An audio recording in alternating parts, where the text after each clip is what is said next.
I recently fell down a fascinating rabbit hole when I discovered Yeonmi Park, a North Korean defector with nearly 1 million subscribers. Her story of growing up in North Korea and how she escaped is harrowing. In short, she lived in a border town and escaped with her mom at age 13 by bribing the guards. She was then sold into prostitution.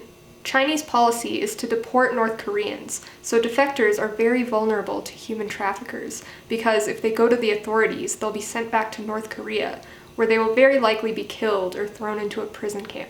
A few years later, desperate for freedom, she and her mother managed to cross the frozen Gobi Desert into Mongolia, where they could legally travel to South Korea.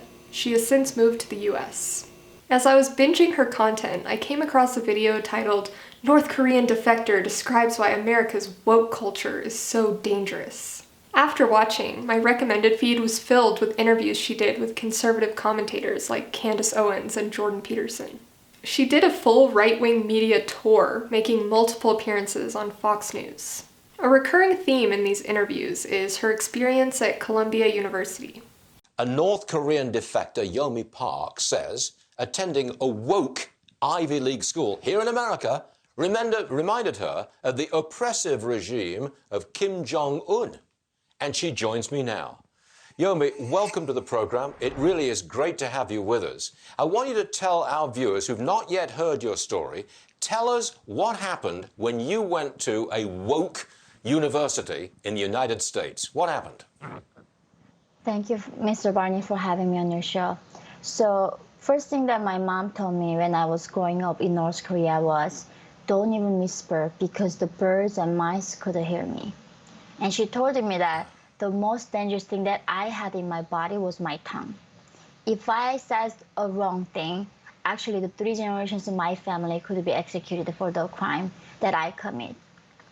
Going to Columbia, I never imagined, and going to this higher education place, I thought it was a place where you search for the truth, you debate ideas. And if you also say the wrong thing, the professors were telling me, you are brainwashed. And eventually I had to just shut up so I can get a good GPA and graduate from the college. Yeonmi Park, a North Korean defector and author of the book In Order to Live. Great to see you again, Yeonmi. Thank you for coming in. I want to read to you a little bit of an article that was in the New York Post today, written by a college student from NYU about her experience there. She said, speech codes, safe spaces, trigger warnings, and the conflation of speech with violence have all had a discernible chilling effect on campus discourse. NYU ID cards even prominently display a bias report hotline to report any instances of offense. A bias report hotline. It sounds like something you'd hear in a police state, not like in the home of the free, right? Yeah, exactly. As she says in the article, that her experience isn't unique.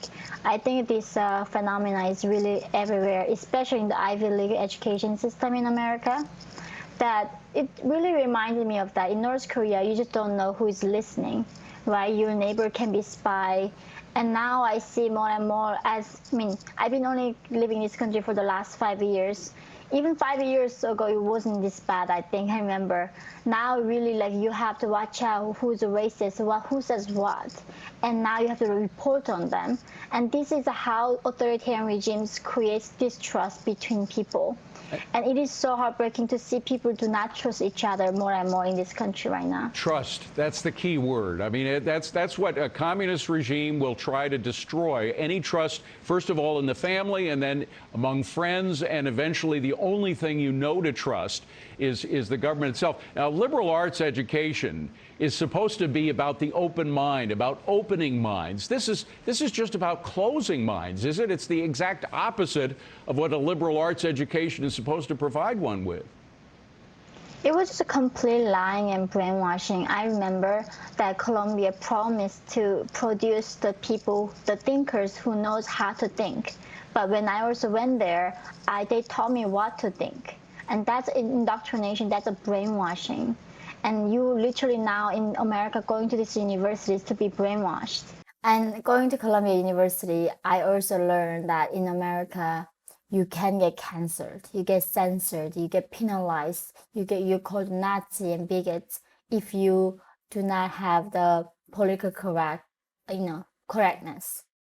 And that really broke my heart because for me, safe place meant where people can express ideas, especially in college campuses where you can be stupid and you learn and by discussing, by talking to people. But of course, at Colombia, in the name of safe place, they tell you the things that you cannot talk about. It's hard for me to comment directly on her college experience because I don't know the details. Given my own experience in woke spaces, I share her frustration of feeling like you have to walk on eggshells. At times, these supposed safe spaces don't feel like a safe space to voice your opinion. Not every accusation of bigotry is valid, and groupthink can be a problem in these environments. I'm not someone who denies this or the existence of cancel culture. I think we could be a bit more forgiving of each other and open to civil discussion. But at the same time, harmful beliefs need to be challenged. If you feel attacked, it could be the case that your perception is skewed by emotional bias. Given some of the opinions Yeonmi has expressed, which I'll showcase in this video, I think this could be an explanatory factor regarding her experience at Columbia. Discussions about cancel culture are often unproductive because they're way too general. My opinion about cancel culture is highly dependent on the situation. I need specific examples with details. That's why it's hard for me to respond to her points here, because she's speaking so generally about her personal experience, and when she does give examples, they're vague. It could be the case that some of her professors and peers were too quick to shut her down and didn't communicate compassionately. It could also be the case that they were right to challenge her, and despite doing so in a compassionate way, she perceived their response as a threat to her freedom of speech. The right-wing narrative that lefties are the purveyors of cancellation and conservatives are the innocent victims is unsubstantiated. Cancel culture is a nonpartisan issue. People across the political spectrum participate in public shaming. A popular example of conservatives engaging in this type of behavior is the cancellation of the Dixie Chicks for speaking out against the Iraq War. Regarding free speech, this is a libertarian value that I hold strongly as a leftist. By libertarian, I mean the opposite of authoritarian on the four-quadrant political compass. Those who claim the left is against free speech are ignoring the libertarian left.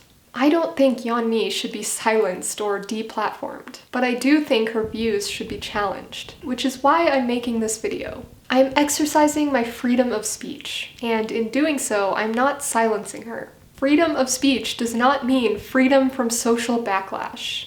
I've been working as a freedom defender and human rights activist a while, and along that journey, I met so many people telling me that how capitalism sucks and socialism is great. And I was telling them, then why don't you immigrate to North Korea? The door is open. In America, they give you passport. You can go anywhere you want. And then a lot of them said, yeah, I would. And then I never seen any of them actually left America yet. North Korea is the only country that holds ideology called the socialism.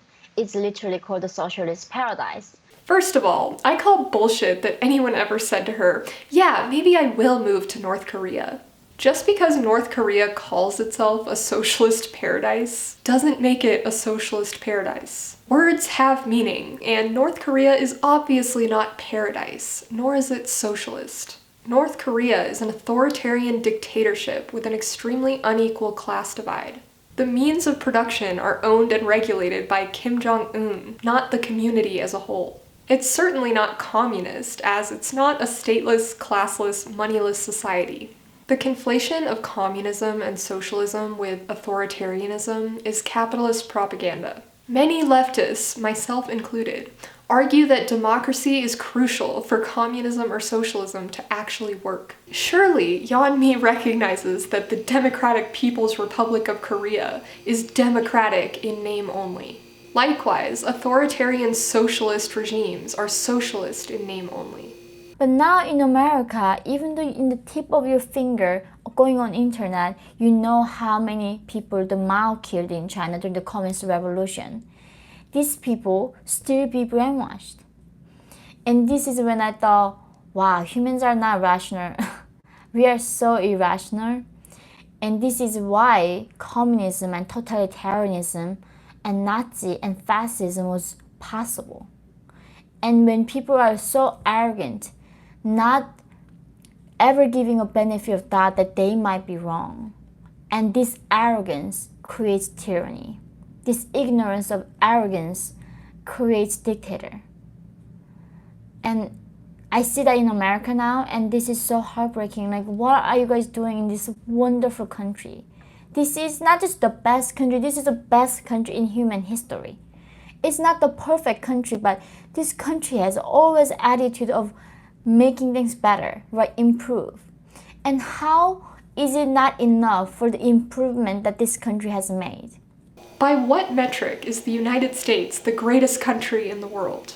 We dominate in terms of military strength and influence over the rest of the world, but we fall short in many categories, including education, healthcare, job satisfaction, infrastructure, etc., compared to other wealthy nations.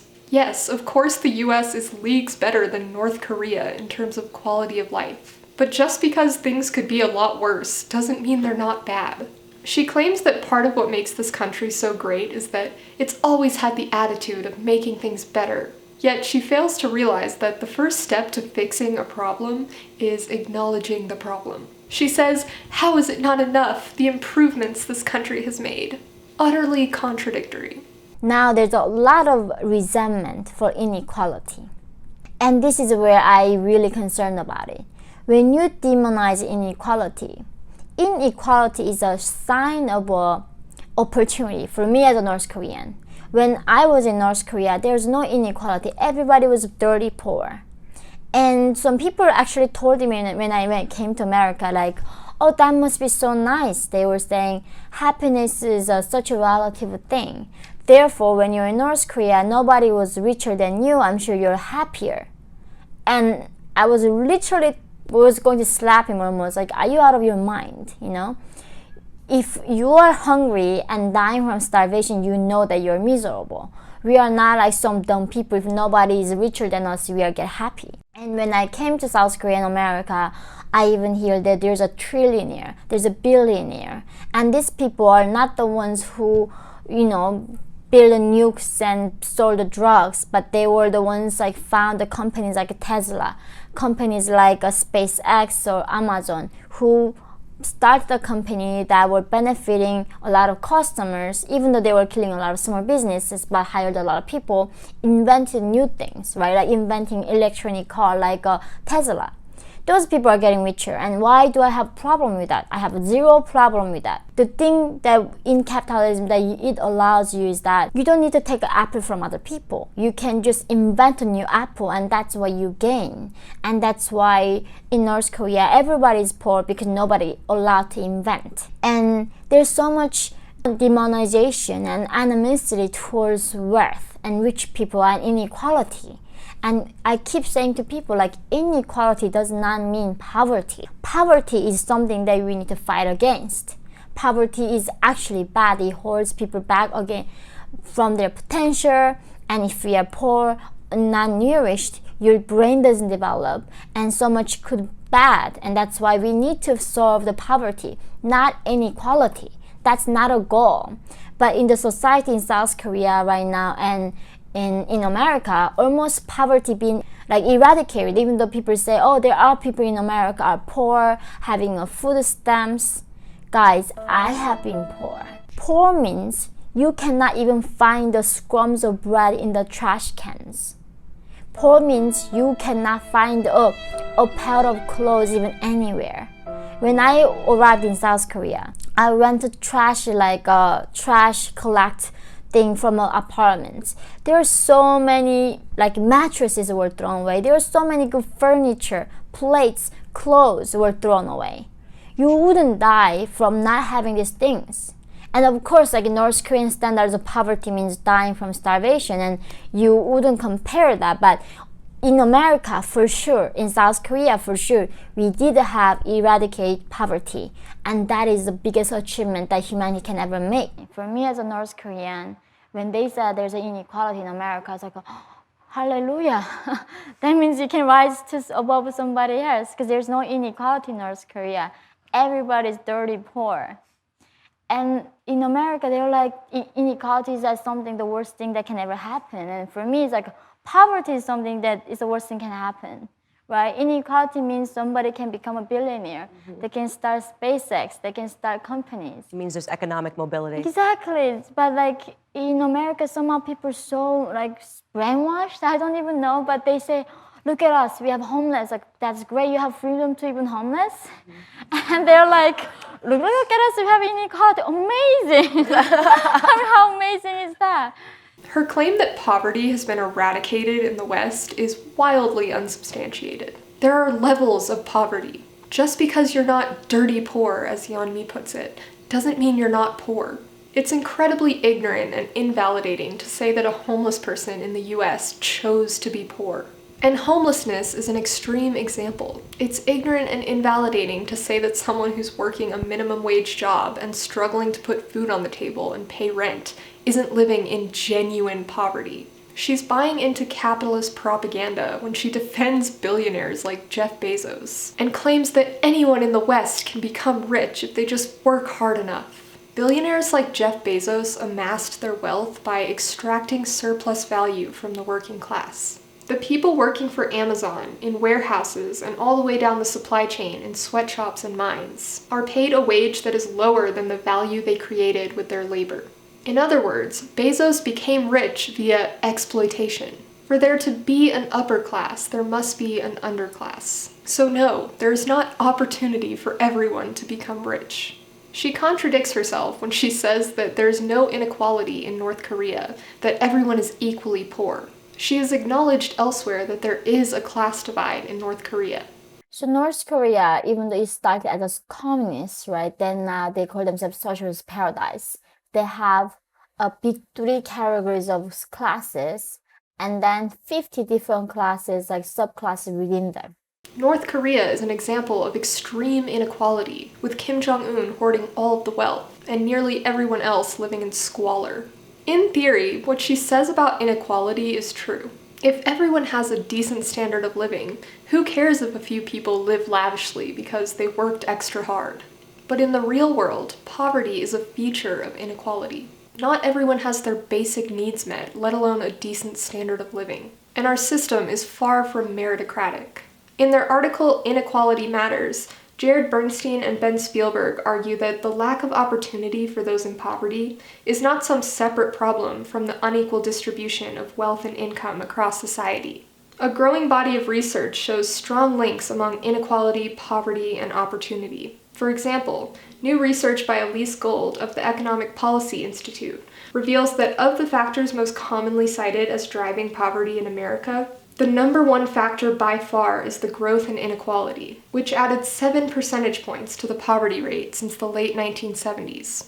As the rich get richer, they gain more political power. They hire lobbyists and fund politicians who will serve their interests. The interests of the wealthy include tax cuts and zoning laws that keep crime and pollution out of their neighborhoods. Zoning laws prevent affordable housing units from being built and place dirty factories in poor neighborhoods. Without access to quality education, healthcare, and housing, the poor remain trapped in poverty. It's very difficult to escape poverty because there are so many barriers to opportunity that those born into wealthy families do not have to face. It's hard to compete in a job market with those who have an enormous advantage. Of course, I'd rather live in an unequal society where some people are wealthier than others, but everyone has a decent standard of living, than in an equal society where everyone is poor. But these are not the two options we're faced with. The way to lift people out of poverty is by reducing inequality.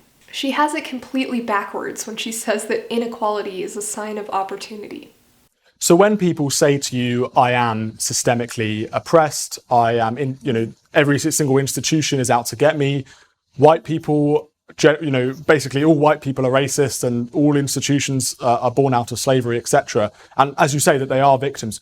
When they say that, when they say they're victims, and as you say, they've grown up in the West, they've grown up in a free society, how does that make you feel? I mean, I can't even imagine as, going through what you went through and then hearing people who have one of the most privileged lives possible, not just in today's world, but in history. And for them to say that to you must be pretty upsetting. So exactly, I think that's at 13, I was sold as a slave. So when these people talk about slavery, learning from their textbooks, I know what slavery looks like and feels like. I was sold for less than $300 in this 21st century and the sex slave, right? My own mother was sold for like around $65 in 2007 in China. And these people when talk about slavery, and I'm like, do you know actually there are actual slavery happening at this very moment? The fact that you're talking about your ancestors suffering, what they went through, like of course that was horrible, but do you also know that right now there are 300,000 North Korean defectors in China are being sold like as slaves? And the thing is, even though for me I went through that, I never thought of it something like become bitter or like blaming somebody. The expectation of these people is that they do not have any resilience and they do not understand how hard the life is on earth. Like our ancestors' life was so much harder than even my life, right? They made so much sacrifice, so much hard work to carry this life to next life. And that's why I always know that life is a gift. And these people do not have any appreciation for the people who came before them and give them life. I feel that, why in America, these kids at Columbia talking about what an injustice it is when people do not respect their pronouns. For them, that is the greatest injustice they've ever seen. But in this 21st century, I still don't know I cannot even write to my country. Not even calling them or even doing a Skype. Even sending a letter or a mere card is not allowed. In the spring, when things melt, this human corpse like rottens, right? And he says like somehow in the rotten spot there's a lot of bugs. Then they would go and eat those bugs. Those were the things keeping them alive, eating those bugs that was eating human flesh. And this is just happening right now when these people are talking about their oppression because of the bathrooms. It's not enough for them or something. It's just, people just don't even, I think that's the thing, in a way that I have a lot of compassion for even these kids, is like as nuts as they sound to be, they just never seen a true horror. And the educationers have failed. These elites in this country didn't teach them right things. They didn't learn actually what happened in history. So they are raising this generation has no gratitude for what humanity went through to be free like this. And raising this generation of people are so bitter. All they learn to do in school is complaining, right? That's like all they're teaching at Columbia is like not about debating ideas, not about finding truth. It's all about complaining and blaming the system. It's never about taking responsibility for your life. Not about that. It's all about blaming something so you feel better about yourself. Yeonmi is playing the oppression Olympics when she says that Americans don't know oppression. Of course, you can always find examples of out-of-touch American social justice warriors who overstate harm and hyper-focus on minutia. But most Americans with marginalized identities recognize that they're better off in the US than they would be in North Korea. But why should we be satisfied with less oppression? Why shouldn't we fight all forms of oppression? Conservatives often bring up extreme examples, pointing to places like Saudi Arabia to minimize the struggles of marginalized people here in the West. This is whataboutism. Obviously, what Yeonmi went through and what millions of North Koreans are currently going through is horrific. But it's not relevant to the discussion of trans rights in America. I understand that it can be helpful to have perspective at times, and gratitude for the freedom and opportunity you do have. But telling someone they should be grateful that they don't live in North Korea when they're talking about being misgendered and how they're not allowed to use the bathroom they feel comfortable in is very tone deaf. You can talk about how we shouldn't take certain things for granted without invalidating people's struggles. When it comes to personal responsibility, which she briefly mentions, I think there's a healthy middle ground. The right tends to hyper-focus on it, ignoring external factors, while the left tends to hyper-focus on external factors, ignoring the fact that we all have a certain degree of personal responsibility and control in our lives. In psychology, this is referred to as having an internal versus an external locus of control. Neither extreme is healthy. I didn't even know the word oppression. So if you know you're oppressed, you're not oppressed. But to me, like in North Korean young generation, we don't even know we're oppressed. What is that? This is bonkers. Like, sure, if you know you're oppressed, you're not as oppressed as you could be, but you're still oppressed. It's tautological. And so you made it to Mongolia, and then what? You got nothing. Then they put us in the detention center, and then they eventually helped us to go to South Korea. And it's interesting, America has opened the door for all other refugees, but not that to North Koreans even then. So far, actually, about 200 North Korean defectors made it to America over the last 80 years. The last 80 years. Yeah. And we've got about 2 million that have already come from the southern border in this last year. Yeah. And we just can't make time to help anybody in Asia. No, somehow they don't want North Koreans. Right, and many of these people that are coming in, by the way, are not in these circumstances at all. They just go, people are promising us free stuff. In fact, ironically, they're falling for the same lies that once took place in North Korea. We're gonna give you free this, we're gonna give you free that, when in reality, the goal seems to just be we want to take more power for the government. It's like nothing is free. How come it's free? Like nothing is free. And yet so many people believe it can be free Yeah. because of indoctrination. They believe Yeah. that they can just wave a magic wand and things can be given to them. This is, I mean, I guess I have to ask this question. How did you keep going? I mean, how did you find within yourself? You're 15 years old. I mean, you've seen more horror and more trauma than most people will ever experience in an entire lifetime, right? What was it inside of you that made you keep going?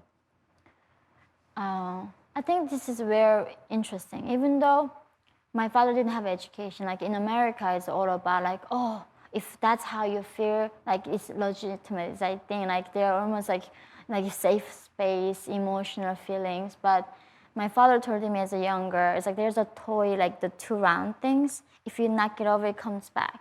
Knock it over, it comes back. And he always told me, you gotta be like that, resilient. Yeah. No matter how hard life hits you, you gotta come back up. Wow. So I think that value he instilled in me really kept me going. So it's the exact opposite value system that we're kind of raising up American children with, which is that every single feeling that you have matters, it's valid, you should collapse every time something bad happens to you. You were raised the exact opposite, in the exact opposite manner, and you've somehow survived so much. Yeah. Yeonmi wants the US asylum process to be easier for North Koreans, but nods along as Candace disparages Mexicans and Central Americans, who supposedly aren't desperate to escape dangerous situations. They just want free stuff. They're both ignoring the glaring factor of proximity here. Like, of course we're gonna take in more Mexicans than North Koreans. And South Korea is gonna take in more North Koreans than Mexicans. Duh! Imagine Candace's reaction if the US applied South Korea's policy regarding North Korean defectors to Mexicans crossing the southern border. Just grant them citizenship. This is just more oppression Olympics. Americans are weak. They don't know real oppression. You know, this is about what I came to conclusion with is like, you know, not having a problem is a problem. And so many people dying to find the problem because they never had an actual real problem in life. So they are creating problems and they are very successful at that. Again, she's minimizing the struggles of marginalized people in the West. Just because someone's problems aren't as severe as those of North Koreans doesn't mean their problems are illegitimate. And just because there are leftists out there who make a mountain out of a molehill and falsely claim oppression because they have a victim mentality, let's be honest, these people do exist, doesn't mean they represent the whole. There is plenty of evidence of oppression in the United States. Watch the movie 13th. Read the book Hand to Mouth. Go peruse ContraPoint's entire back catalog. Whenever I go this like Walmart and looking at this like puppies have their toys, and like puppies have more rights than human beings in North Korea. And all these people are going crazy about like animal rights, and they're like, do you even know there are how many millions of people don't even know they have human rights? Right. And this is the interesting world that we are living in right now. I remember going to South Korea, heard a thing called like animals' rights. And I was like, what do you mean animals have rights? You know, people in North Korea do not even know they have rights as a human beings. People in the West understand that North Korea, generally understand this, that North Korea is an authoritarian regime. People understand that there are human rights abuses going on. And, you know, we do hear stories, and journalists go into North Korea and discover some of the most awful conditions for people. And yet, there doesn't seem to be huge interest in the West in trying to change any of this. Beyond the sanctions already happening and everything else, there's no massive human rights movement to help people in North Korea. Do you think people are too willing to accept the sort of situation as it is, rather than fighting for people? Because there are millions of people in North Korea, and I think people forget this, who at the moment are suffering and are experiencing these horrible, experiences that you've been through and worse. So do you think people are too easy to accept that as a norm? So in the beginning, that was my curiosity, right? There are millions of people care about those little polar bears are sinking. I living in Chicago. When I go in front of this Canada Goose store, I don't know if you know the brand, some Canadian jacket who use duck's fur. There are people putting all blood on their body and lying down the streets in protest to fighting for these little ducks. And obviously, right, Michelle Obama has no problem standing up for girls who was captured by Boko Haram and ISIS.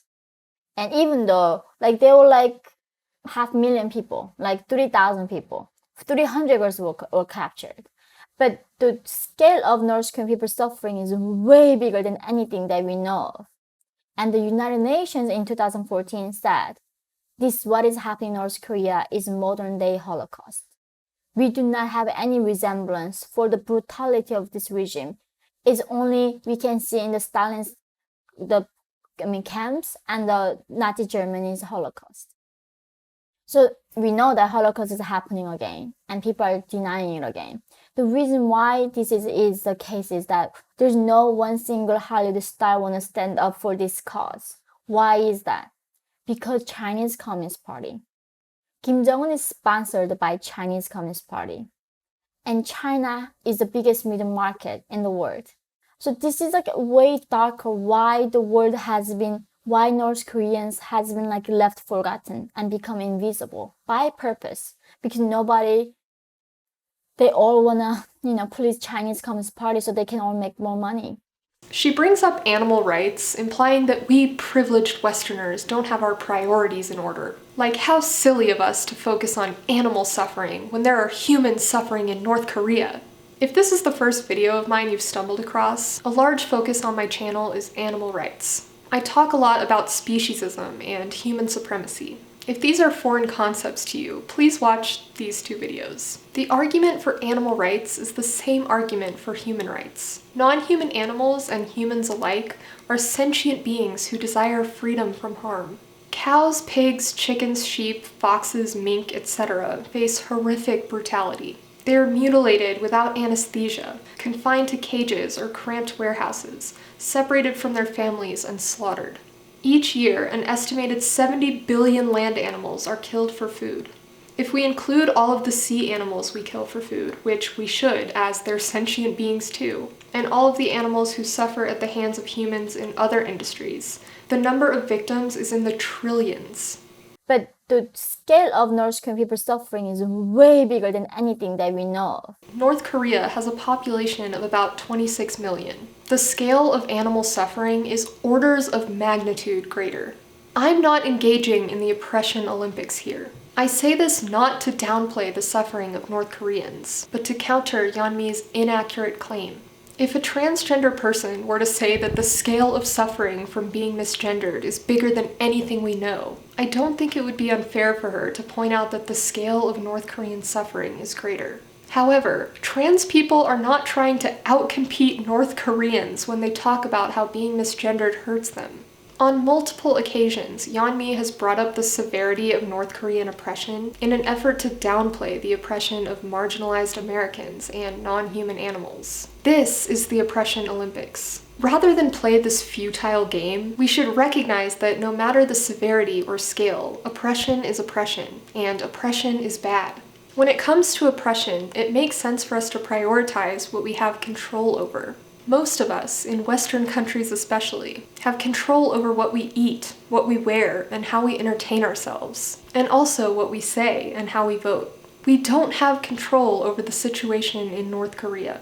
I'm not saying there's no point in ever talking about it, but if I dedicated my channel to raising awareness about the plight of North Koreans, what would I actually accomplish? Raising awareness about the plight of farm animals is arguably a better use of my time, because it is something that people here are directly contributing to, and there is a clear and actionable solution. It makes sense for trans people to prioritize trans issues, because in educating people, they're affecting change by influencing the cultural zeitgeist. I can help trans people by unlearning transphobia and voting for legislation that helps trans people. Unfortunately, the situation in North Korea is complex, and there's not much I can do to help.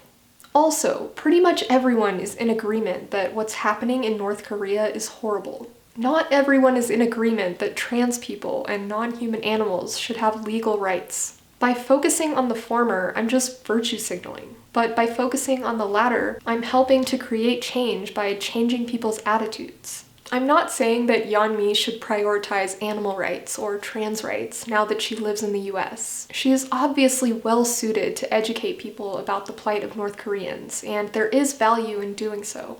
I just don't like the implication that American leftists don't have our priorities straight because we focus on issues perpetuated by Americans rather than issues perpetuated by foreign governments. And I don't think she's right to be offended by Americans discussing these issues. To quote Audre Lorde, there is no hierarchy of oppression. Lastly, I find it ironic that she claims that people in power are silent about this issue to please the Chinese government because all they care about is money. It's almost as if profit-seeking, the defining feature of capitalism, is perpetuating the issue. Interesting. To wrap up this video, as an American leftist, I deeply sympathize with the people of North Korea. But I also sympathize with transgender people, homeless people, people of color, and non-human animals. Compassion is not a limited resource. Thank you so much for watching. Please give this video a thumbs up and subscribe for future content. Alright, peace out. Yo, how when me eat them, I wonder when me eat. When me tell them say me no eat no fish, no meat now. How when me eat them, I wonder when me yam. When me tell them say that I'm a vegan man. How when me eat them, I wonder when me eat. When me tell them say me no eat